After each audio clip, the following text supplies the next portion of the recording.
Hello, welcome back to the Edge of the Box podcast, a podcast by WhoScored.com. I'm your host, Dan Bardell, joined by Ben from WhoScored and Jonathan Wilson, recording a little bit earlier this week. So we're going to look at some Premier League as well as some Champions League and have a look at what's going on there.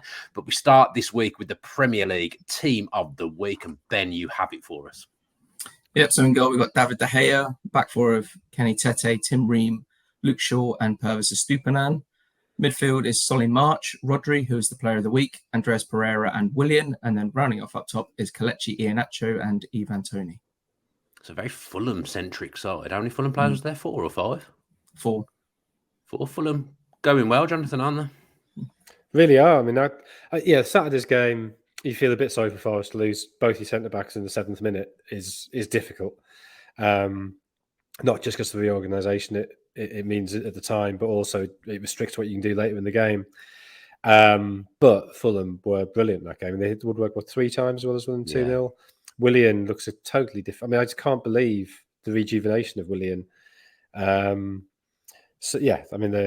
just a team that works, isn't it? That midfield's really strong. They've got attacking threat from wide. Mitrovic obviously had a great season. The 2 fullbacks are both very good, and Tim Ream, who was pretty much a joke last time he was in the Premier League, looks like a proper player. Yeah, if they keep everyone fit, they've got a very decent chance of top 6, top 7 this season. Same with Brentford as well. I guess both those West London teams are flying high. Yeah, I mean, it's a little bit like last season, isn't it? Where it's very hard to work out who's going to finish even 4th. That there's the obvious gradation of the top 4 and the rest doesn't exist anymore. I mean, we know that there's now 6 or 7 if you include Newcastle. But whoever gets into 4th seems then to panic. I mean, Newcastle have only won 1 of the last 6, I think, is it now? A lot of draws. Far too many draws. So they're starting to stutter. Tottenham are all over the place. Liverpool, Chelsea obviously having their issues. So it really is open this season. I mean, I don't think it's totally, but I don't think it's likely. But it's not totally impossible for Brentford or Brighton even to pinch 4th. It's been an interesting season. Good for those teams because, they've recruited well. Good managers. They're going well. Good luck to them. I hope it continues for them. We're going to look first this week at Arsenal against Manchester City, which is, of course, on Wednesday night, a real critical game in the title race and the first time these teams are playing each other this season. This is big. This is really pivotal in how the rest of the season's going to go. It's the Zinchenko derby, Ben. Also the Jesus derby, but he probably won't be playing. Hindsight is a big thing in football, but were Man City wrong to sell Zinchenko to Arsenal? Because I'm assuming when they sold him, they didn't think Arsenal would be anywhere near them in the title race. You could also argue that City's hand was forced in that Zinchenko perhaps wanted to leave in pursuit of regular first-team football. He was back up to João Cancelo at left-back at the time. It's feasible to suggest that he just wanted out. City thought we could make some money here. And I don't think anyone foresaw that Arsenal would be challenging for the title at this stage of the season. Obviously, they then lost Cancelo to Bayern, albeit on loan, but still it leaves them short at left back coming to the final months of the season. And Zinchenko has just been an absolutely incredible signing for Arsenal, which is not a surprise really, considering he is a top quality footballer, was underused at City, but then if you've got João Cancelo ahead of you in the pecking order, that's to be expected.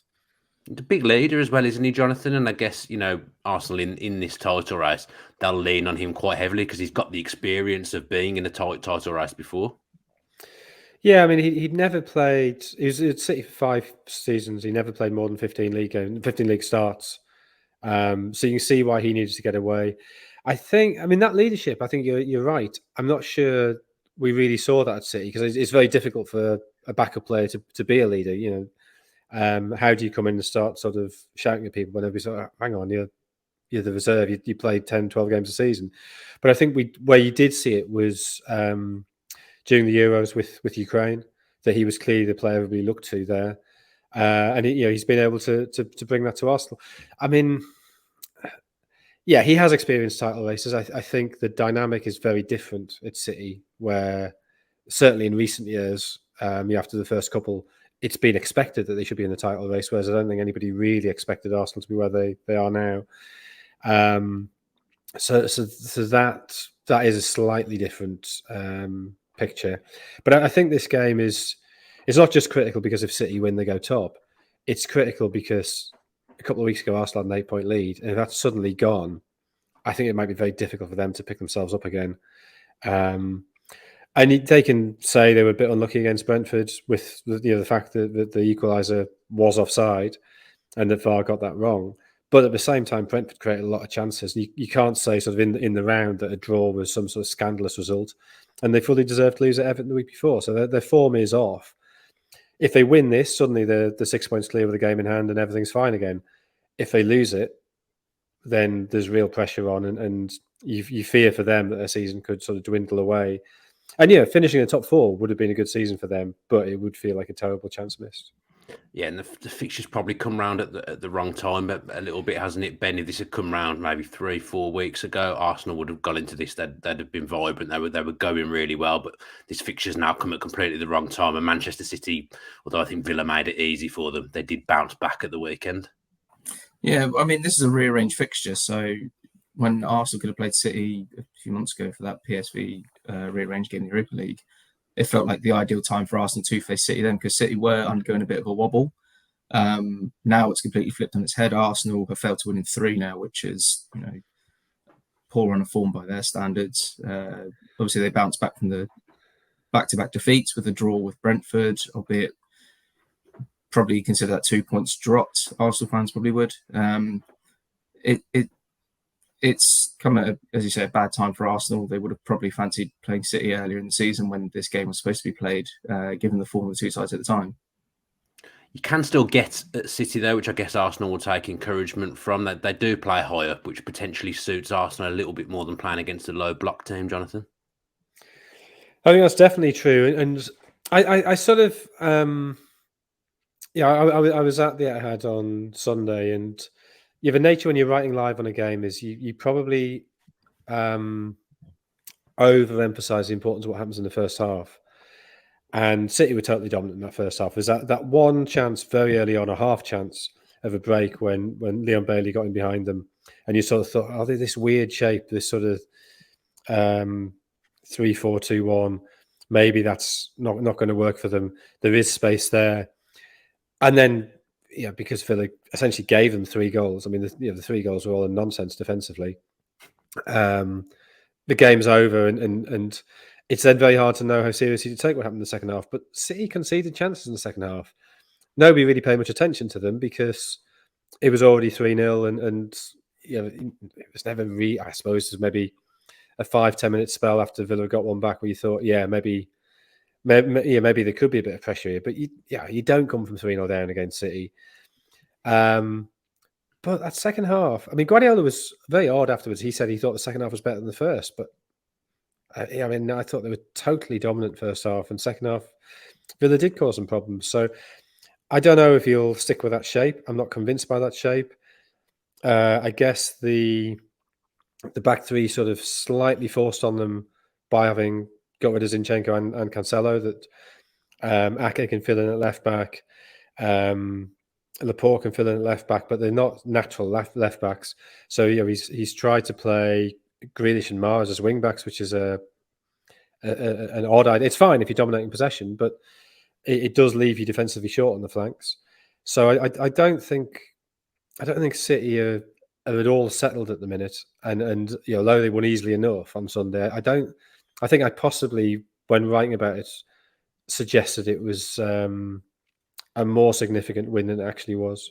They've got Bernardo Silva, who kind of playing this weird left-footed Philipp Lahm left-back role. I guess Philipp Lahm was more of a right-back for Bayern, but it was very weird watching Bernardo Silva against Villa at the weekend. Although I thought actually he handled it very well, but I'd be very surprised if Ake didn't come back in at left-back for a game like this that's so pivotal in the title race. I mean, against Saka, you'd assume so, but whoever's against Saka, it's difficult, right? And Ake, yeah, sure.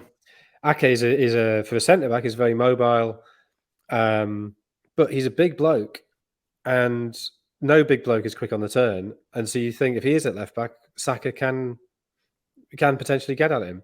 But I don't think there's anybody in the City squad who you'd think, oh yeah, he'll pop Saka in his pocket. That'll be I mean, I guess there's probably nobody in world football who can say that, but there's nobody you'd be comfortable with as at City against Saka at the moment. No, it'd be interesting to see who lines up at left back. I take your point. What you're saying about Ake is completely true, but I'd be shocked if it wasn't him playing left back on Wednesday night. Saliba, Ben, bit of an interesting game, aerial duels wise at the weekend. Yeah, initially he'd only won 0 of 10 contested. After review the data, that's gone up to 1 in 11. But for a centre back at 6'3" against Tony, who is 5'10", that's Tony's 5'10". Yeah, he's got a bit of a leap on him. He's got to be taller than that, Turner. According to the old Google machine, I'm not having the Tony. 5'10", Tony's over 6 foot. Google's wrong. Ivan Toney is over 6 foot. I'm certain. I'll load up Football Manager and have a look. Check there. He must be. We'll message Jonathan, Brentford and see what they say. He's got to be over 6 foot, Ivan Turner. I mean, if you asked me how tall he was, I'd have said sort of 6'1"ish. Yeah, same. Les Ferdinand was only 5'10". He had a leap. Les Ferdinand was 5'10". I'm not having that either. Cannavaro was small as well. He had a leap on him. It's, Ferdinand, obviously 90s, people were short in the 90s because, rationing and lack of nutrition and rickets and stuff like that. But, he was... it's possible to. I'd be surprised, but I wouldn't be that surprised if he's only 5'10". No, he can't be. I'm having a look. What site did you go on, Ben? I just searched Ivan Toney height and feet. To be fair, it does say it straight away. 1.79 meters. I think he's had that's 5'10". That's what I am. I'm 1.79. So I think he's had a growth spurt since then. That's what the Premier League website says as well. No way. Ivan Toney, let us know how tall you are. WhoScored needs to get that on the algorithm as well. Players' heights, that's got to be there. We do have it. He's got to. He's not 5'10". I could do a whole podcast on him not being 5'10". We've got him as 1.79 meters as well. So it's the Premier League. No, so I'm overruling it. I'm overruling that. VAR in this one. Yeah, there's no way he's 5'10". I would confidently say that even though I'm the same height as Ivan Toney, he would beat me in the air at least 10 times out of 10. Yeah, you'd struggle. You'd have a bit of a Saliba against him, wouldn't you? You'd struggle with the physicality. I mean, I'm 46. I'll be honest with you. That won't help either, in fairness, will it? Yeah. But even in my pomp, I think I'd have struggled. We're gonna find that out. That is wrong. Google is wrong. All the football websites are wrong. He is over 5'10". Got Dan Bardell here. No, I'm 6'1". Maybe I'd beat Ivan Toney in the air. I might have a good go at 6'1". If he is 5'10". Saliba's taller than you and only beat him once in the air. That's true. That's true. And Saliba will be. He's a professional footballer. Yeah, he'll 100% be more athletic than me. We'll get 6'4" Josh back, and then he can challenge Saliba in the end. I see what happens there. I once played in a media game. And, it was in Gothenburg, a British media against Sweden, and they were much better than us. But we made the mistake of going 1-0 up, at which do you remember Glenn Hussein, the old Liverpool centre back? No. Well, Liverpool centre back, sort of late 80s, early 90s. And he'd been playing centre back for them, and they moved him on. I was playing right back, and they moved him to the left wing, and just started hitting these long diagonals, and it was the most painful, bruising experience of my life. And like the moment when he scored a header and dropped back into defence was such a relief. Like it was only he probably only did it for like 5-10 minutes, and it was just, what's the point? Like this bloke's technically way better, much bigger, much stronger, and it just hurt an awful lot. People shouting on the sideline, Wilson doesn't want it. Get at him. He doesn't. I was 6 inches shorter than a professional footballer. Like, what am I going to do? Like, that's enough height chat now. I think we have to do a whole segment on height now, but I'm maintaining that is incorrect about Ivan Toney.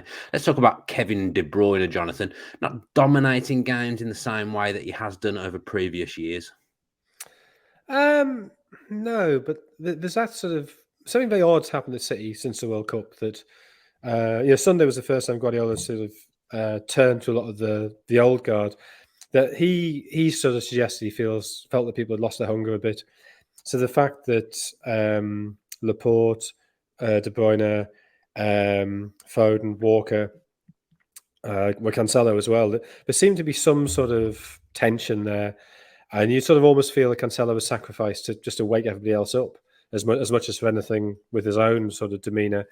Walker, I thought, was good again on Sunday, and I think Guardiola sort of mentioned him specifically in the press conference. But De Bruyne had an odd World Cup. He was very sort of sulky through the World Cup. He was obviously very frustrated with how Belgium were going. There was the game against Canada when Belgium scored, and he then went berserk at was that? I think it was Vertonghen. It was either Vertonghen or Alderweireld. I think it was Alderweireld. He went berserk at, even though it was Alderweireld's pass that had led to the goal. And then I think he got man of the match in that game. Sort of like, I don't know. It was a laughable decision. I was rubbish today. Yeah, but it was. But his sort of demeanour and accepting it was all sort of like, oh, what's the point? This is ridiculous. And you sort of got the sense he was running that side, not Martinez. And I wonder if some of that frustration sort of carried over into the City.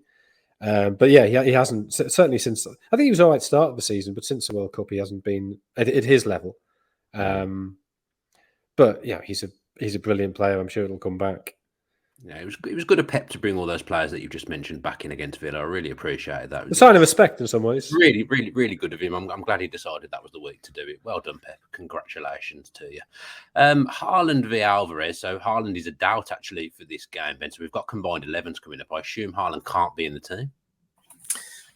Well, Pep said he took him off as a precaution. I think if City weren't 3-0 up against Villa, he said he wouldn't have taken him off, so he would still make it. But I mean, Alvarez isn't a bad stand-in, is he? There was one moment that really annoyed me. It kind of brings back to the De Bruyne point as well, where at the beginning of the second half, where Rodri, Villa's favourite opponent,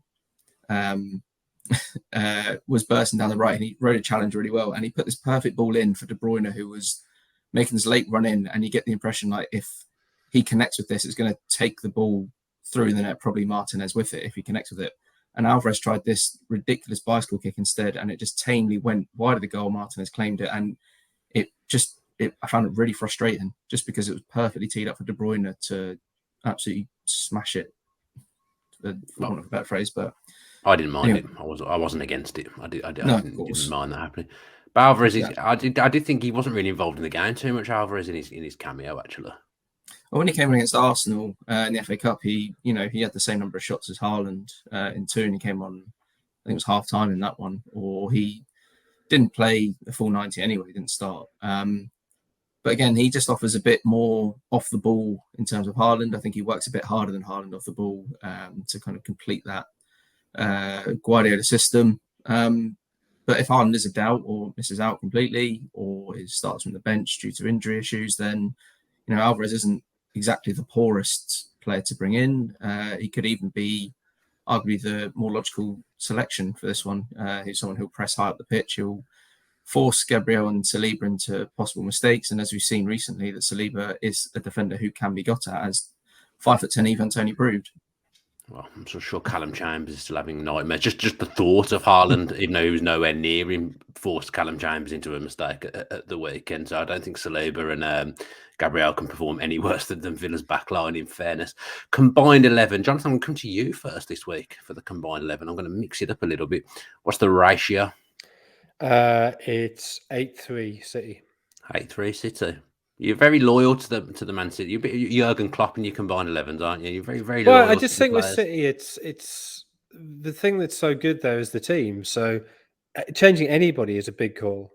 Rather than the fact that I haven't just picked 11 City players, which I normally do. True. That is a sign of the respect that I have for Arsenal Football Club. Maybe you're evolving as a manager as well with these teams as well, having to move with the times. Yeah, I have to say one of the players I've picked is. Hang on. Oh, it's only 2. Sorry. I got all excited with the 3, and then it's only 2. Yeah. Go on then. What's your 2? I mean, this is nothing. I mean, I've picked Foden, and I don't think he'll play. But okay. Ederson, Walker, Diaz, Laporte, Zinchenko. So Zinchenko is really a City player. Yeah. So basically, I picked Saka, is what we're saying. Rodri, De Bruyne, Silva, Saka, Haaland, and Foden. And if we're deciding Haaland is injured, then Alvarez. And would you put Jesus in if he'd have been fit? Would he have made your team? Not ahead of Haaland. No. If but- Haaland, if he was injured, and you could have had Jesus, because then it really Yeah, would have just probably. been Man City from last season, Yeah. and Saka, Yeah. wouldn't it? Yeah. I Ben, mean, what about Saka or who's? Mahrez is Mahrez is playing really well at the minute. So Yeah, it's tight. It's definitely tight. What who scored gone for, Ben? We're actually Arsenal heavy, so it's 8 Arsenal to 3 City. Oh, Ramsdale in goal, White, Saliba, Gabriel, Zinchenko. Midfield 3, De Bruyne, Rodri, Odegaard, and then front 3 of Saka, Haaland, Martinelli. very, very attacking team, that isn't it? I feel that team would do well, but it's very, very attacking. Fair play. Big difference there in the team selections from Who Scored and Jonathan, but that's completely normal on this podcast. Let's have some score predictions then. This is a real big one, and Jonathan, I'll come to you first for the score prediction. 2-1 to City. 2-1 to City. Ben? Yes, 2-1 City as well. I'm gonna go. I'll go 1-1. Arsenal at home. If it's away, I would worry for them a little bit, but I think at home, I think the fan base might carry them through a little bit. Let's look at the Champions League then. And Jonathan, you've been busy writing about Napoli. How good a chance Not do really. I'm just reading what's in the script. I know. Well, you did read my column. I'm devastated. Got to pick myself up now. The headline was about Napoli. The piece wasn't really about Napoli. What I was saying in the piece was, normally the draw gets made normally it's in December, but in November this time because of the World Cup. And it's very easy to sort of get excited then about Giants being, not playing particularly well, having to scrape through the group. And then by the time you get around to February, everything tends to settle down. But that hasn't really happened this season. That the teams leading the two biggest teams in the teams leading the two biggest leagues in Europe, according to the coefficient, aren't even in the Champions League anymore. Barcelona got knocked out and Arsenal didn't qualify. You look at Bayern and they're only the first half of the season they drew 7 games and lost 1, which by their standards is poor. That Neuer's injured, Mane's injured. They've got one other big injury as well, haven't they? So they're not the best. PSG, I think, have been, again, by their standards, pretty poor since the World Cup. There's been injury doubts over all the front 3, although it does now appear all of them are fit. So that leaves Napoli as the one leader of a top 5 league who you can actually say are categorically in form, but they have never been beyond the last 16 of the European Cup or Champions League. And they haven't really got to this stage that often. So they're the only sort of big club you can say are really in form at the moment. But it's uncharted territory for them. You don't quite know how they'll react. I mean, surely they'll win Serie A now. They're surely far enough clear. Yeah, of course. But that brings its own problems if sort of a bit of the intensity disappears domestically. I don't think they're going to get distracted by the tension of a title race in Italy. I think they certainly shouldn't. But who knows how they'll react to getting to quarterfinals, semi-finals of Champions League. And they surely, they've got Frankfurt, haven't they? So surely they will get to the quarterfinal. Ben, you're a football connoisseur. Always got the merch on from one of the more obscure teams. Benfica, before Enzo went, they were going really, really well in the Champions League, weren't they? Yeah, and they still are. They lost their second game of the season last time out. They lost to Braga on penalties in the Taça de Portugal. And their only 2 defeats this season have come against Braga. So they're still going well. But you feel, how will that Fernandes departure impact them? Chiquinho's come in alongside Florentino, who will be suspended if he picks up a booking in this game for the second leg. That Fernandes departure, though, may not impact them so much in domestic duties. They're 5 points clear at the moment in Liga B win, but Champions League completely, a level above. And it's just whether the Chiquinho has the kind of same impact that Fernandes would have alongside Florentino to keep Benfica ticking over. Club Brugge, it shouldn't be that big a deal, but if they get to the quarterfinals, they take on one of the bigger teams, it might impact them. Yeah, well, we'll come on to Bruges and their English manager, obviously.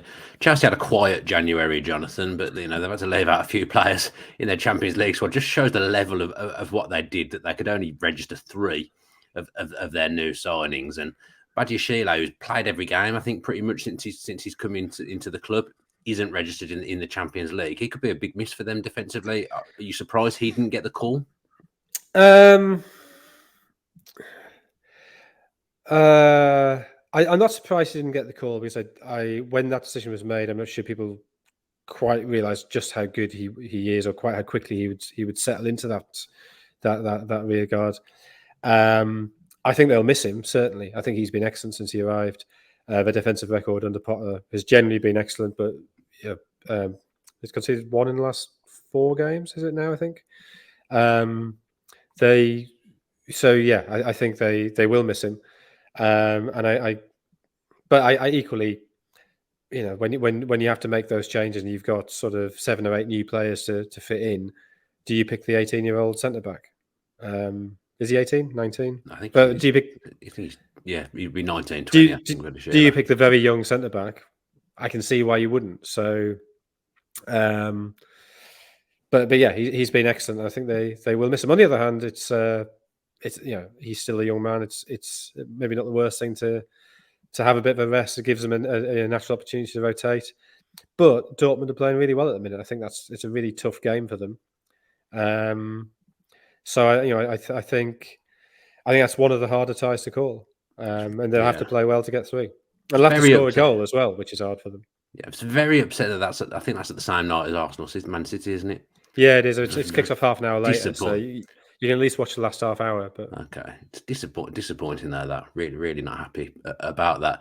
And of course, Ben, 2 English managers in the last 16, and a few months ago we'd have all called that Scott Parker and Graham Potter would be taking part in the Champions League last 16. Yeah, the Scott Parker one is was a bit of a questionable one. I mean, he was appointed on New Year's Eve, and Club Brugge's form hasn't been great since excuse me, he took over. I mean, he's managed 7 games. They've won 1, albeit they've also lost 1. So it was a bit of a left wing move, a left field move. Sorry. It'll be interesting to see how he gets on now in the Champions League. I mean, obviously, you've gone from Bournemouth, you get smashed 9-0 by Liverpool. You look like you're dead set to go down. Admittedly, they do look like they'll go down again now after that brief bounce under Gary Neal. But it's one of those appointments that really took everyone, excuse me, by surprise. And I just don't think he is the caliber of manager that will get Club Brugge beyond the last 16. So even Benfica without Fernandes, I think Benfica should progress quite easily in that one. I look forward to this time next year when we're talking about Gary O'Neill leading Bruges to the Champions League last 16. Jonathan, Liverpool won last night against Everton. A better performance, still much better performance. No, they were the best they've been for. I mean, I agree. Yeah. They're not. Had a bit of intensity for a change. It's the best they've been for this year, certainly. Yeah. But Champions League, they've got a fascinating relationship with the Champions League. Whatever they're doing in the league, I still always fancy them to go far in the Champions League. Yeah, I mean, Anfield on a European night, it's it's a cliche, but there's a reason it's a cliche, and it's. I don't think any away team relishes the prospect of going there. So yeah, and they pretty much now. I mean, I suppose they can still make top 4. That they're not that far off. No. They've got a couple of games in hand, haven't they? Which so the league table looks slightly worse than it actually is. I think they had to win last night to sort of have a chance of rekindling their season, but they can pretty much put their focus now. They're out of the FA Cup as well, so their focus can now be almost entirely Champions League. And with players slowly starting to come back. I mean, Van Dijk was on the bench last night, wasn't he? So if he's on his way back, then I think they can do a little bit what they did 2 years ago when they did finish the season pretty strongly. So I think it's almost a 50-50 chance whether they can take 4th. Because I don't think anybody's really convincing of those challenges. And the Champions League is their sort of their free hit that nobody really expects much now, but why not? Yeah, Jota and Firmino were back last night off the bench as well. Just gives it with the 5 subs. It just gives them the options to change games when they're not going in their favour. I think that'll be pivotal for them moving forward. And Newcastle just keep drawing, don't they? So the door is ajar for fourth, and we've seen with the gap between City and Arsenal that in a couple of weeks that things can change very quickly, and the gap's not what it was, and that might be something that ends up happening with the top 4 here, and Liverpool make their way towards Newcastle. We're going to look at now with the competition with the best theme tune that there is. It's Europa League. We're going to look at Barcelona v Manchester United, and Ben, Barca are having some season defensively. So you know, I told you last week. No, you know who wrote that theme tune? Did I say that last week? Did I? No. I gave you this trivia last week, didn't I? Yeah, you have. I've completely forgotten it. It was Platini's son, isn't it? Yes, son-in-law. he did. Yeah, son-in-law. That was it. So it looks like terrible nepotism, but it's worked. It's such a good theme tune. I mean, I know you love computer games as well, Jonathan. Football Manager in particular. If you're in the Europa League on Football Manager, the theme tune plays when the draw gets done. The theme tune plays when your team comes out at the start. Absolutely brilliant. Football Manager too hard these days. Like, I'm very much minded my big strategy games. Victoria 3. Oh, yeah. Honestly, the way that I've grown the GDP of Chile in the last sort of 20 years. That is you. That is you. I can imagine you doing that. I won the League Cup with Leeds last night in Football Manager, and I didn't put a suit on. I was a bit worried. Thank you. I was a bit worried if I didn't put a suit on, it wouldn't go well. Is Scott Parker still wearing those suits with the 4 stripes?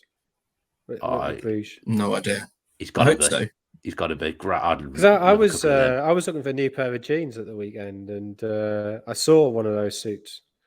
They're very expensive. I wasn't tempted. It looked terrible. Yeah. I like the jumpers more than the suits. It was a nightmarish afternoon. Anyway, I spent 45 minutes. It was too hot. It was too crowded, and they just don't make jeans for the athletic 46-year-old man. Like problem. This stretch fabric. No, I don't want it to cling, and like getting it to fit around the waist and not be too tight around my muscular thighs. Anyway, do you want to hear about that? I don't think you do. Carry on.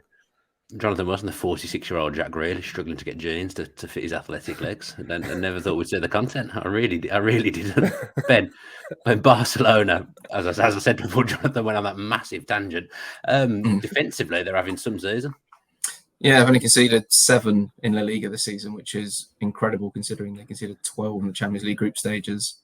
They've been boosted by Araujo's return, and there was an overhaul in their defence over the summer. They brought in Christensen, Koundé, Alonso as well, and Xavi's just made them this incredibly tough unit to break down. Not what you would have expected that either, is it? It's not. No. You might have thought he'd got them free flowing, but you wouldn't have said he's going to sort them out defensively, Xavi.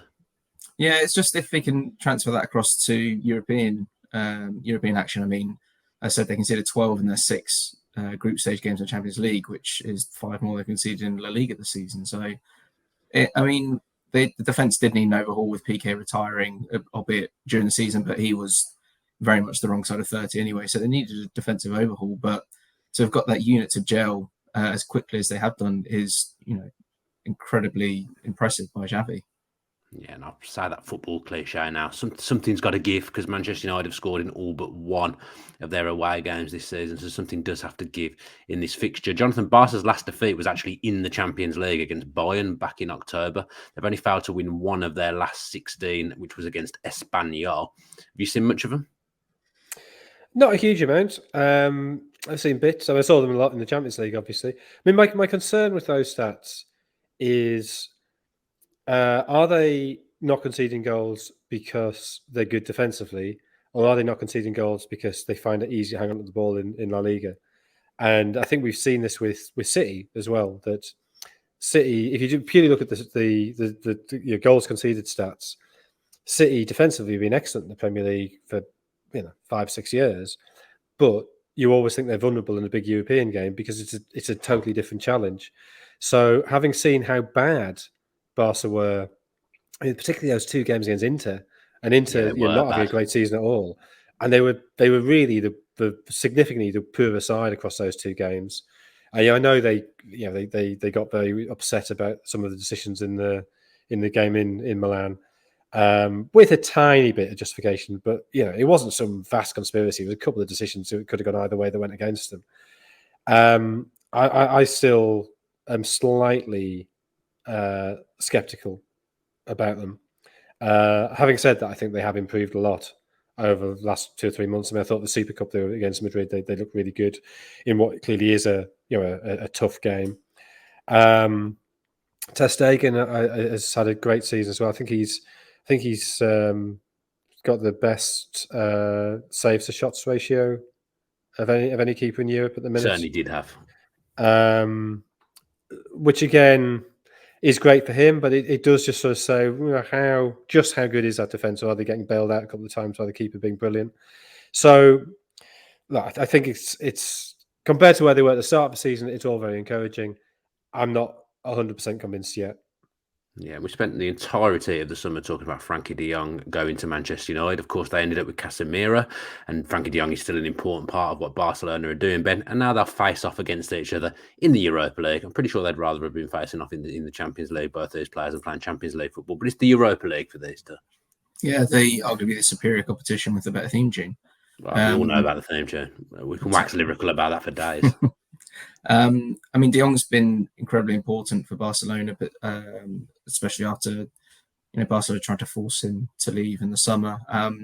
The key thing is that he's taken on that Busquets role really well. Busquets is currently sidelined, I think, with an ankle injury, but De Jong's come in that central midfield role and just been a revelation there. He's just solid off the ball and on it, but you would have thought on the face of it he's a completely different type of midfielder to Casemiro, but then as we've seen with United, Casemiro has much more in his locker than just protecting the defence and win the ball and passing it on to Kroos or Modric to do damage in the final third. So it's quite an interesting battle between these two in the middle of the park. You kind of get the impression that whoever does win this one, well, whoever dictates the tempo in the midfield will kind of get that first leg advantage. Yeah, I presume Casemiro and De Jong are in your combined 11, Jonathan? Yeah.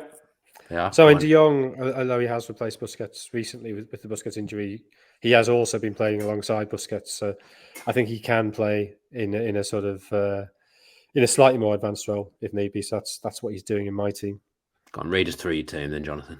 Ter Stegen, Koundé, Martinez, Christensen, Shaw, Pedri, Casemiro, De Jong. And then the front line is actually difficult. So Lewandowski at centre forward. I've gone Rashford on the left, although I would quite like Gavi there as well. And on the right, there's nobody really convinces. So part of me is tempted to stick Gavi on the right and tell him and Rashford to keep swapping. But just to get a player in the right hole, I've gone for Rafinha, but with no great... I can be talked out of that quite quickly on the right. I like the first thing that you mentioned there, getting Gavi and Rashford swapping. Although I don't like Rashford on the right. Manchester United have lost something when they've done that a few times in the last week. He hasn't looked as effective from the right. He's far better on the left. So that was quite even. What was the sway there? It was 7-4 in Barcelona's favour. Okay. Yeah, but I mean, if Varane were fit and if Eriksen were fit, then it would flip. Eriksen would get in that. Who would come out your midfield for Eriksen? Well, okay, maybe he wouldn't, but he'd definitely be in consideration. I've tested you. You said something I wasn't sure about, and I've tested you, and you've exposed the tissue of lies. Exposed Jonathan Wilson. Excellent stuff. Ben, what's the sway from Who Scored? 7-4 in favour of Barcelona. So we've got a 4-3-3. Ter Stegen in goal. Back four, Dalot, Araujo, Christensen, and Alba. Midfield 3. De Jong does miss out, so it's Fernandes, Casemiro, and Pedri. Then up front, we've got Dembele, Lewandowski, and Rashford. Completely. I mean, it's the same number of Barcelona players, but it's a completely different team. Is Dembele fit at the moment? So he hasn't played the last 2 or 3 weeks. That's why I didn't include him. I thought people have been exposed all over the place on this podcast this week. No. Have you just been exposed, Ben? I might have done, yeah. If not, I'm not sure who comes in. I can find out, but it won't be Dembele. If not, we could just put Fernandes on the right, Rashford on the left, and put De Jong in midfield. Okay. I think that was it. We'll do that. A lot of exposure going on in that segment, and it's Tottenham v West Ham next for us, and Tottenham may be getting exposed themselves in midfield. Unbelievable seamless link there. Benton Kerr is out for the season. Bissouma's absent at the moment as well. Ben, going well Spurs. It's going well for them, isn't it? Typical to beat Man City and then get absolutely pummeled by Leicester last week. I mean, that defeat really did come at cost, losing Bentancur. He's Tottenham's most important midfielder. And, you look at any Spurs fan when they realise that, well, A, come off with injury, and B, he wouldn't be playing again this season. You kind of think, well, that's the season over for Tottenham. It's just an absolutely massive blow for Spurs. He is the man that links the defence to the midfield and the attack. You get him on the ball and he drives it forward. He can, play the ball to the wing backs to put the ball into the box. And just get the impression that if Spurs do miss out on the top four now, it wouldn't be a huge shock. No. Even before Bentancur's injury, it was Tottenham just looked pretty terrible, all things considered. But now it's a case of every Spurs fan is very disheartened, and it's a case of where do they go now, especially with Basuma out. Højbjerg's obviously suspended for the AC Milan game. He will be back for the West Ham one, of course. But then it's just Tottenham without their best midfielder. It's as simple as that. Yeah, and West Ham, they go out without a couple as well. Summer signings, Aguirre and Paquetá. I never know how to say it. Now, I heard Tim Vickery say Paquetá or something like that once, and I've tried to carry it on, and I'm not doing as good a job as Tim Vickery did. They were both starting to show their best form before injury, Jonathan, and they're two of the top four best-rated players in the West Ham team. Both absent, though, against Spurs. So there's a few players missing for this one. Yeah, I mean, I think Bentancur, after Kane, is probably the most important Spurs player, and I think they've got real problems. I mean, Højbjerg's had a decent season, but then neither Skip nor Sarr have particularly impressed, so that's a big problem for them. Aguirre, I think, I mean, he was injured early on in the season, wasn't he? But since he's come in, he's been excellent. Paquetá, I wasn't convinced by early on, but he's sort of grown into it. I wasn't really convinced by him with Brazil in the World Cup either, actually, but he's sort of the last sort of 6 weeks or so he's been showing good form. So yeah, you assume that West Ham will stick with the back three. So it's two back threes probably against each other. I sort of fear there might be a bit of cancelling out going on. But having said that, you sort of think, well, West Ham probably win the midfield battle. Well, yeah, you'd have thought so, wouldn't you, with the absentees that Tottenham have got? I mean, the other problem for West Ham, obviously, is Zuma's out as well. So, they're probably going to have to play Ben Johnson in the back three, which is fine, but two senior centre-backs out is a problem. I keep assuming West Ham will move away from relegation trouble, Jonathan, but they are still right in the mix. Yeah, but they have been playing better recently, and I mean, is it 5 points from the last 4 games? But 2 of those were draws against decent sides. So I think the relegation battle could be really bloody this season because Bournemouth are showing signs of improvement, maybe not quite enough. Southampton, obviously, they've lost the greatest manager in the history of football, which is also the fittest man on the planet. Fittest human being in history. Yeah, that was back to Coronation Street for him now. You went a bit Nathan Jones earlier, Jonathan, when you were talking about your athletic card and not being able to get into jeans. The fittest 46-year-old on earth. I've got all I'm saying is I've got big thighs compared to the size of my waist, which is I've been doing Googling for what brands will accommodate the athletic thigh, and I learned the phrase athletic thighed, and that apparently is what I am. I'm not saying I've got the most athletic thighs in history. I'm not saying that I regret compromising with previous jeans and that we're now going to do it my way. But that is the truth of it. I'm going to buy the jeans that fit me and the jeans I like. Also, like I always wear an indigo jean. Like I don't like pale jeans, and they seem to have gone completely out of fashion. Like what? I mean, at some point, I guess I might have to accept that I'm wrong. But I like a dark blue jean. Why are people? Not nowadays. No, it's not in vogue nowadays. Not in vogue at all. You watch, the world will come back to me. Rips in the jeans. Got you down as a ripped jeans guy. I knew you wouldn't. No, absolutely not. I mean, obviously, it's a danger when your thighs are as muscular as mine. Yeah, they just rip anyway. Yeah. I'm not going to buy them pre-ripped. You'll be surprised at that. I do that. I do buy pre-ripped jeans. You'll be shocked by that. Not at all.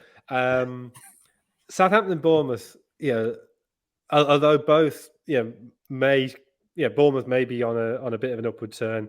Southampton may improve with a new manager, but they're the two who look significantly less good than the other 18. And then who takes that third bottom place is, I mean, Leeds, their search for a manager hasn't gone well, which maybe counts against them. So, a team like West Ham could get dragged in through no real fault of their own. It wouldn't have to be that bad to get dragged into it. So they can't be overconfident. But surely with the squad they've got, and I think there have been signs the last 3 or 4 games that they are improving. I think they'll be okay.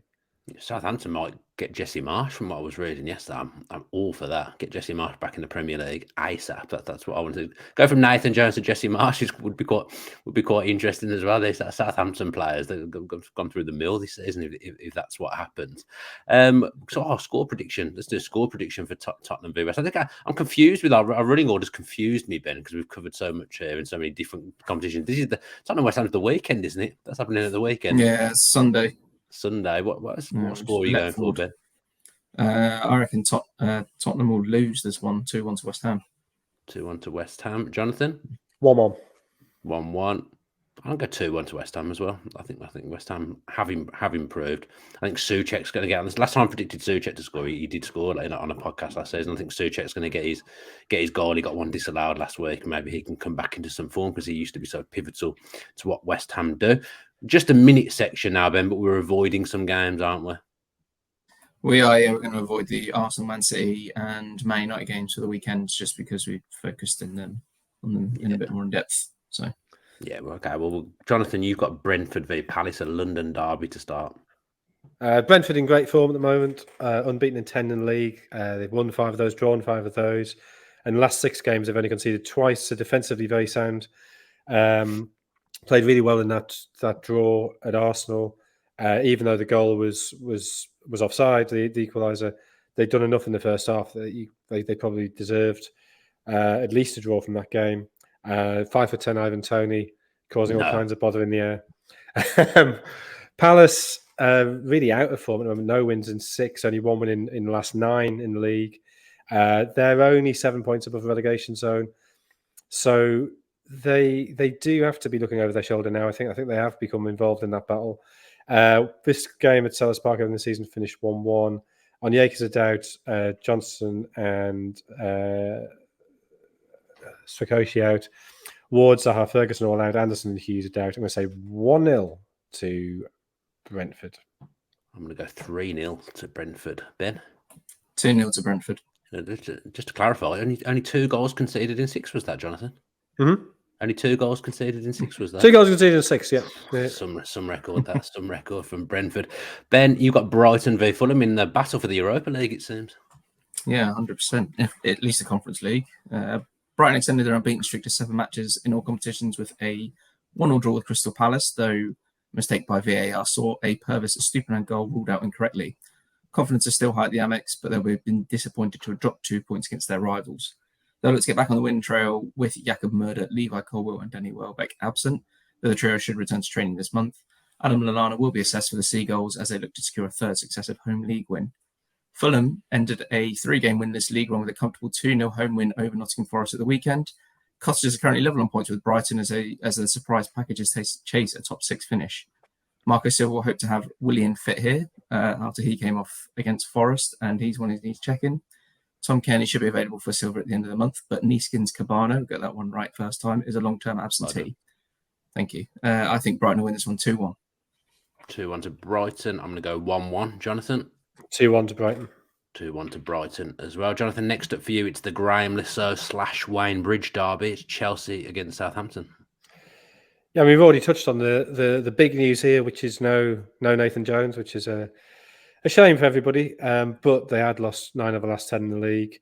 I think what's even worse for them is that the 4 home games in that run were against Wolves, Villa, Forest, and Brighton. So not against the top sides. So those are games, if you're going to stay up, you do have to be getting points from. Still not entirely clear who's going to take over there, but it could be Jesse Marsh. Chelsea, they're unbeaten in 4, but they've only won 1 of the last 8 and 2 of the last 12 in all competitions. This is before the Dortmund game.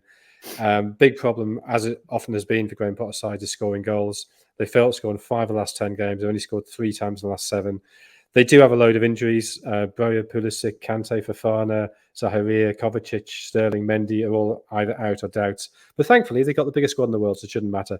And so I think they will win 1-0, even though Southampton won 1-0. It's 1-2-1 at St Mary's. Yeah, 2-0 Chelsea for me. Ben? 3-1 to Chelsea. 3-1 to Chelsea. Ben, next up for you, it's the Nigel Martin derby. It's Everton against Leeds. Everton were unable to follow up their 1-0 win over Arsenal with victory at Anfield as they lost 2-0 to Liverpool on Monday night, with individual errors proving costly. Nevertheless, Sean Dyche should be focusing more on games against relegation rivals rather than those challenging for Europe as the Toffees seek to keep their heads above water. James Garner missed the Merseyside derby with a back issue, but could be available for Everton here, so too might Michael Keane.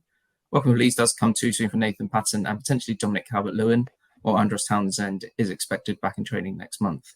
At the time of recording, Leeds are yet to appoint a new manager following a decision to sack Jesse Marsh. Dismissal of the American hasn't brought about an upturn in results, with the 2-0 loss to Manchester United on Saturday extending their winless run to 9 matches. No fewer than 6 players may return to Leeds here, with Liam Cooper, Luis Sinisterra, Mark Rocker and Pascal Stroik among those who will be assessed. However, Rodrigo and Stuart Dallas are confirmed absentees for the Whites. I do think Everton will win this one 2-0. 2-0 to Everton. I'm going to go 1-1 again. Jonathan? 1-0 Everton. 1-0 Everton. Jonathan, your final game in the Just a Minute segment is Wolves against Bournemouth. No derbies to be had here in my mind. I can't come up with a thing. I've spent my whole of the last time Ben was talking trying to think of one, and I didn't get one. So Wolves v Bournemouth. Wolves much improved under Julian Lopetegui. They've won 3 of the last 4. They've played 11 games under Lopetegui, won 5, drawn 3, only lost 3. They've now moved 5 points above the relegation zone, and so while they're not by any means safe yet, certainly the direction of travel is in the right direction. Bournemouth have been on a horrible run. They've only had 1 win in 12 in the league, but in that 1-0 defeat at Brighton, which is a very late goal, in the 1-1 draw against Newcastle, the last 2 games, I think there have been clear signs of improvement. So I think there is some sense of encouragement there. They are second bottom, but they're only 1 point from safety. And if they could win a couple of games, then things could pretty quickly look pretty different. Lamina suspended for Wolves after that slightly odd red card at the weekend. Pedence, Boubacar Traore, Hwang, and Kladzic are all out. Bournemouth have 7 players either doubtful or out. It was 0-0 at Vitality, and I think it'll be tight again, but Wolves to win 1-0. 2-1 Wolves. Here, Ben? I think 1-1, and this is also the Benicophobia derby. Benicophobia, should have got there that. We go. Poor from me. Got to get that. Finish with Newcastle, Liverpool. Ben, you've upset me by getting that, so I'm not even going to bother doing a derby this time. Newcastle against Liverpool. Also, I haven't actually thought of anyone, but yeah, Newcastle against Liverpool. Terry McDermott. Kevin Keegan? No, did he play for Newcastle as well? Did he play for them as well? There you go. Yeah, he was in the promotion team in 83-4 when they finished 3rd, and he left in a helicopter at the end. Nice. It was obviously meant to be sort of him ascending into the heavens, but it felt a bit fall of Saigon, given all the money had run out, and they had to sell off loads of players over summer when Jack Charlton came in. Arthur Cox left as manager. Again, I feel like I'm talking about something nobody else cares about. Carry on. Not that they don't care about it, it's that I wasn't born, so I've got no knowledge. Yeah, but like the Second World War you've heard of, right? You're aware of the Second World War. I'm familiar with it. I know it's something that occurred in the past. Yeah. Yeah, so you can learn. It's not beyond you. It is beyond me, Jonathan. You'd be surprised there. Newcastle, Liverpool for you, Ben. Yeah, just 1 win in 6 has seen Newcastle drop off in recent weeks, with a lack of goals an issue for the Magpies. Indeed, they've scored just 3 times in the last 6 outings, as many as they put past Leicester on Boxing Day. They now sit just 2 points above Tottenham in 5th, albeit with a game in hand. Eddie Howe sweating on the fitness of a number of first-team regulars, including Callum Wilson, Miguel Almiron and Alan St. Maximin, while Bruno Guimaraes serves the 3rd of a 3-match ban. Joe Willock, Emil Kraft and Javi Manquillo are also absent for Newcastle, who may have one eye on next week's Carabao Cup final. Liverpool finally earned their first league win of 2023 as they beat Everton 2-0 on Monday night. However, they're still 9 points off the top 4 and have lost their last 3 league matches away from home. Jurgen Klopp has lost Thiago to injury until next month, and the Spaniard joins Luis Diaz, Arthur and Ibrahima Konate on the sidelines. However, as mentioned earlier in the pod, Liverpool's injury issues have started to ease, with Diogo Jota back to first-team duties against Everton, making his first appearance since October, while Roberto Firmino also returned in that one. However, I do think this one will end 1-1. I can't call this one. I really can't. I'll go 1-0 to Liverpool. Jonathan.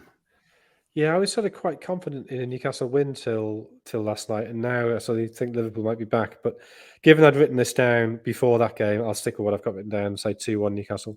2-1 to Newcastle. Of course, the Carriers derby, Newcastle against Liverpool, a hero of both clubs. And that does us for this week's edition of the Edge of the Box podcast. Thanks ever so much to the chaps for joining me. Thanks to everyone that's tuning in and will tune in as well. Subscribe to the channel with your post notifications on. Let's get the subscriber numbers up. We'll be back at some point next week. Of course, if you are subscribed to the channel, you'll know exactly when. Enjoy the feast of football this week and the weekend. And as ever, please stay safe.